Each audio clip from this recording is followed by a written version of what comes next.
I like the positioning, even though I would stay a bit closer to Blitz like this, because he can maybe try to get the ultimate on you, so you should try to hide a bit of Blitz. Now he's Eing you, so personally I would put the trap and I would run. I would not move in, because maybe he flashes on you. EW here. Or EW, yes, or EW.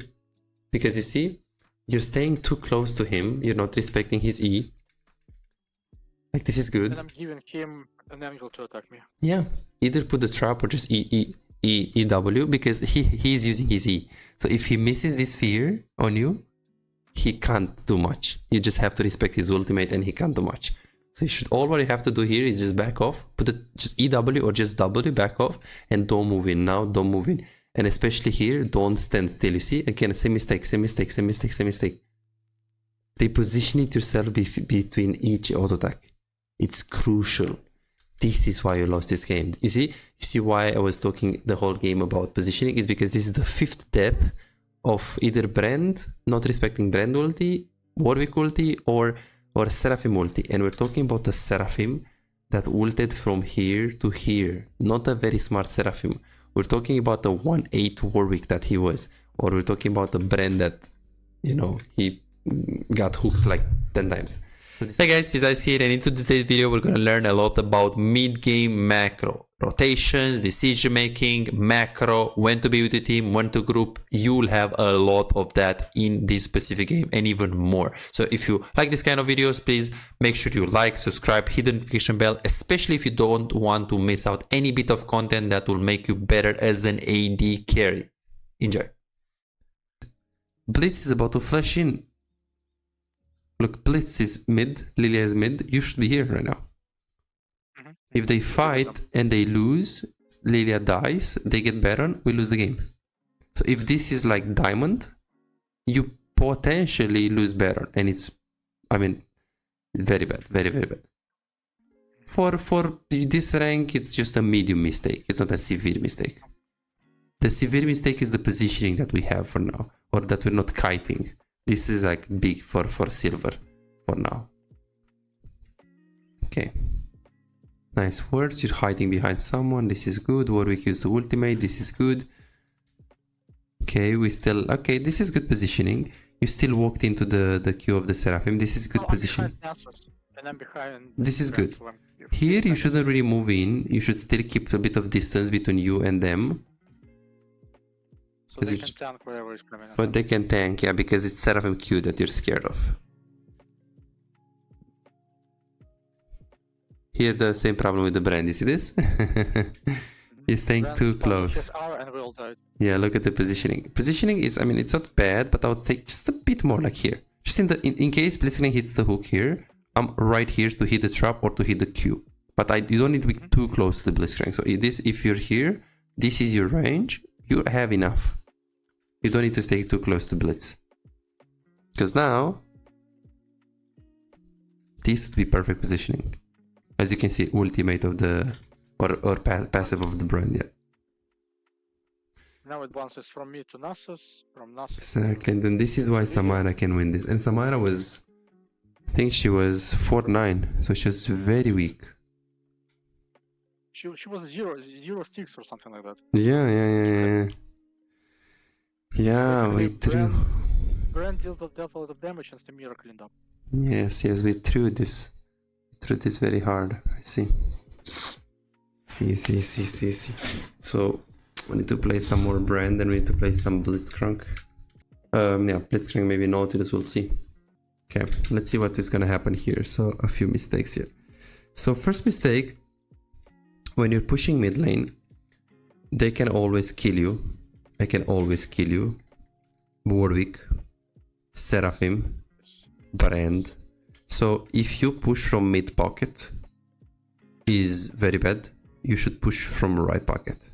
From the left pocket, sorry. From here, you push. So that's where Ari and Blitzcrank are. Exactly, so they can back you off. If they come like this, you can always run to them, exactly. Perfect. So here it's a bit of an iffy positioning. You went left, this is fine. Now it's bad click. You should be looking to do something. 1, you can't recall because you have 600 gold. 2, I mean, you don't need farm now. You have 2 items and a half. Bot lane farm is not relevant. So you should be pathing towards this play. You should be reacting. You should be asking yourself, do I have farm mid? No. Okay, what is the play that is happening right now on the map, and can I follow it? Well, this guy has ulti with Nasus, so he's getting ganked, he's gonna buy a lot of time. So you should run towards him. Maybe I just push mid turret while Nasus isn't. You can also do that. The problem is that if you do that and they're here with Seraphim, you get killed. If you go to top lane, it's pretty safe because you also have your teammates. But if you push mid and Lilia is not there, it's gonna be a bit iffy. But yes, anything but do something. Like, definitely moving top is better. Because here you weren't reactive on the map. Look at Ahri. Good, man. Very good Ahri. Well played. This is actually what I killed. This is the cabin that I killed myself while I was in bronze. I stopped reacting to whatever is happening on the map. Yeah. My coaches always criticized me that nothing was happening on the map, and I just threw everything out of the window and just walked toward the direction on the map. And my coaches always told me that I have to make a decision myself instead of just exactly. running toward whatever is happening. Exactly, yes. So running into like a top lane fight in general, like following everything, is bad. The thing is, for example, right now, if right now you have an item only one item, and you go towards top, that would be bad because your influence on the game in the team fights is not big. Or if you go towards top and he's already dead, that would have been bad. Or if you go top and he has 5 people on him already, he would have been dead before you get there. So in all of these cases, the decision would be very, very bad. Are you an AD carry main struggling to make an impact in your games? Is your damage output disappointingly low, leaving you feeling frustrated and powerless in the role you love? Introducing our specialized coaching program designed to supercharge your AD carry performance. Imagine a world where your damage, decision making and farming skills are 10 times better and the outcome of your games is no longer left to chance. Meet Chase. Just like you, he was once stuck in the same position, facing low damage and inconsistency in his games. Let's see what happened after his coaching experience, from Diamond 4 to Master Tier. Wow! And here is Jordan and Brett, both transformed into formidable AD carry after the coaching session. These success stories aren't just isolated cases, they are a part of a community of over 3,243 players who benefited from the coaching program. If it worked for them, why not for you? Picture yourself as an unstoppable AD carry. It's not a dream, it's your potential with the coaching session. Don't wait any longer, visit Visite.com, book your coaching and become the AD carry the enemy team hates to play against. In this specific situation, when one, we can't push mid lane because they have the Seraphim, they have Warwick, and they have the Brand, and they have the Samira, and 2, it's a Nasus, so you know he's gonna survive. It's good to consider going top lane given the fact that you have a lot of items and it's later stages. So this is the reason why in this case it's good. But anything but make a decision. You can also think about pushing mid, and you don't need to follow as in go there, but if you go midway like here and then you see that Nono is low, you can ulti him at least. You can give yourself the chance to get a kill. Yeah, because he is not weak, as you can see. He is not weak. He actually survived for a while. And then here, same thing. Be very careful with the abilities that can kill you. Very careful, because here the auto, this is very nice one. I like the positioning, even though I would stay a bit closer to Blitz like this, because he can maybe try to get the ultimate on you, so you should try to hide a bit of Blitz. Now he's Eing you, so personally I would put the trap and I would run. I would not move in, because maybe he flashes on you. EW here. Or EW, yes, or EW. Because you see, you're staying too close to him, you're not respecting his E. Like, this is good. And I'm giving him an angle to attack me. Yeah, either put the trap or just EW, because he is using his E. So if he misses this fear on you, he can't do much. You just have to respect his ultimate and he can't do much. So all you have to do here is just back off, just EW or just W, back off, and don't move in. Now don't move in. And especially here, don't stand still. You see, again, same mistake. Repositioning yourself between each auto attack. It's crucial. This is why you lost this game. You see why I was talking the whole game about positioning, is because this is the 5th death of either Brand not respecting Brand ulti, Warwick ulti, or Seraphim ulti. And we're talking about the Seraphim that ulted from here to here. Not a very smart Seraphim. We're talking about the 1-8 Warwick that he was. Or we're talking about the Brand that, you know, he got hooked like 10 times. So these are not so good players. If you play against good players, it's gonna be even worse. So as we can see, the reason why we lost this game is a bit recall timings, but mostly positioning and team fighting. Team fighting, positioning. When do you move in? When do you move out? Like, how do you respect the abilities? Super important. Super important. So in simple words, we threw the advantage, or at least we didn't use it. There is also another discussion on the build here that you can go QSS. Since you didn't go for the cleanse, because Brand is kind of easy to dodge, Seraphim is gonna be a big target, and since if you see in the game that you get ulted by Warwick continuously, like you got 4 ults out of 4 fights, you can consider going Quicksilver Sash.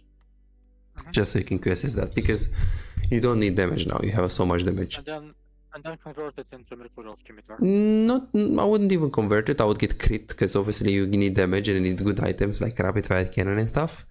But they're getting the normal QSS is very good. And then that's why you lost the game. So you buy Lord Dominic's, which you need because this guy is pretty tanky with Nunu. Warwick also. Warwick has something like 300 or 400 HP, so I need to do damage in Warwick. Yes. But the Lord Dominic's is fine because, of course, he has greater health than you. But the thing is, if you get a Rapid Fire Cannon, you can get him to like half HP before he can do anything because you have so much range. And Rapid Fire Cannon here is the other option, especially against Nunu, because against Nunu you can't hit him in teamfight so much. Brand, you saw what happens if you try to hit Brand in a fight. As Seraphim, you know how much range she has. So a Rapid Fire Cannon in this case would be very good, unless you think Nunu is a big tank, big problem when it comes to his armor. So I don't disagree with Lord Dominic, because most of the team fights you were hitting Nunu. So this is not bad, but after I would buy Rapid. Definitely never Hex Drinker. Yeah, because the thing is, if you go Hex Drinker, if you get Seraphim multi, you're dead. Like the Hex Drinker gives you 170 HP shield. Like it's never like, oh, okay, I'm gonna get Seraphim multi, but this Hex Drinker is gonna save me. No, you get Seraphim multi, everyone goes and you're dead. So that's the thing. Same thing with Warwick. If Warwick hits you with something, you're just dead. Or if Brand is hitting you or something, you're just this HP. And even if you have a Hex Drinker and you survive, if you have this HP, we both know that as AD carries, you can't be low HP and move into a fight to auto attack, because you can get flashed and you're dead. So the Hex Drinker doesn't... Someone just sneezes at me and I die. Yeah, exactly. So we see a bit of itemization. So I would make the percentages like this. 60% the problem was positioning, 10% the problem was recall timings. So positioning, 10% recall timings. It's going to be about 10% build. So 60, 70, 80, and then 20% kiting. Something like this, so you can kind of have an idea. So this is a severe problem, this is a medium problem, and this is little. That's kind of you have to see it. So the positioning has to become first, and then the kiting. That's how you can see it. So. Well, then I suppose I need to play more Brand, I need to play more Warwick, I need to play more other champions to get used to their ranges, to know more about their abilities. Yes. It's good that you play the Seraphim, so you know you get a bit better with that, yeah. Okay. What key are you using to zoom out like this? So I press Ctrl Shift Z and I go scroll. Like Genold, nice. So you can scroll, or you can just do whatever you want here. Yeah. So here it's a pattern. So when you killed Nunu and you killed Brand, what you should be doing here, you should never be catching the top wave. You should always be pushing mid lane, because Nasus is going top lane and he's gonna be fine 1v2. Plus, if he's not gonna be fine, Ahri should go there. You as an AD carry, your responsibility is to win team fights and to push towers. So if you are really needed here, like let's say there are 5 people, of course, I'm not saying don't go. But in this specific case, since Nasus is there, you can just push mid. You can just push mid here, look at this. Just wasting time. And this is a bad pattern that you should never play against the Trinda, the Yorick, the Split Pusher, the Seraphim in this case, you should never be there to catch the wave unless your bot Seraphim is here and everyone is at Nashor. Unless you're stuck with them. But if you're mid, let's say, let me just get you this.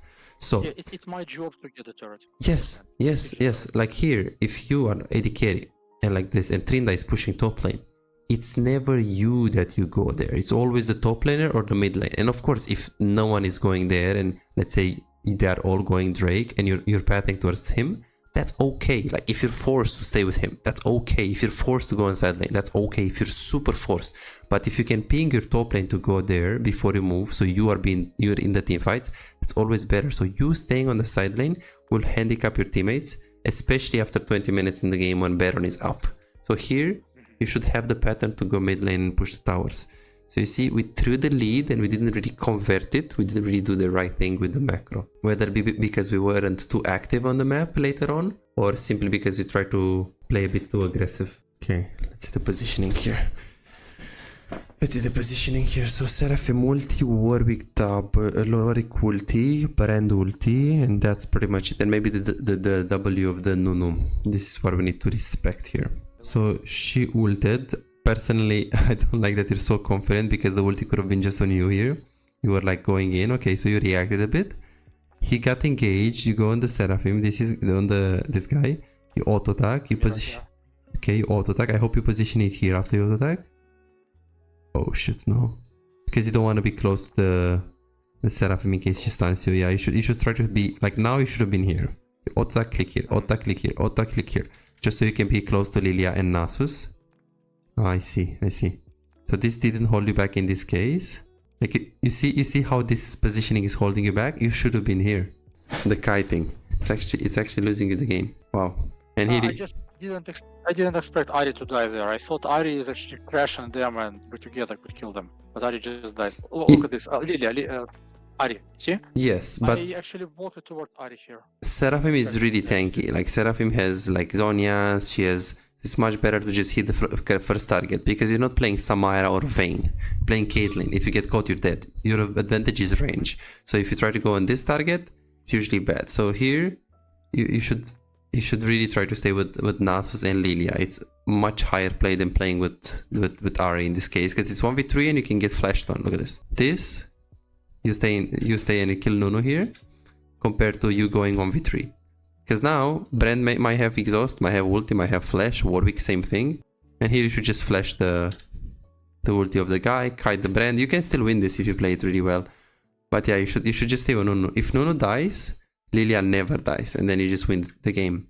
I think we could have won this game, actually. I definitely think you could have won this game.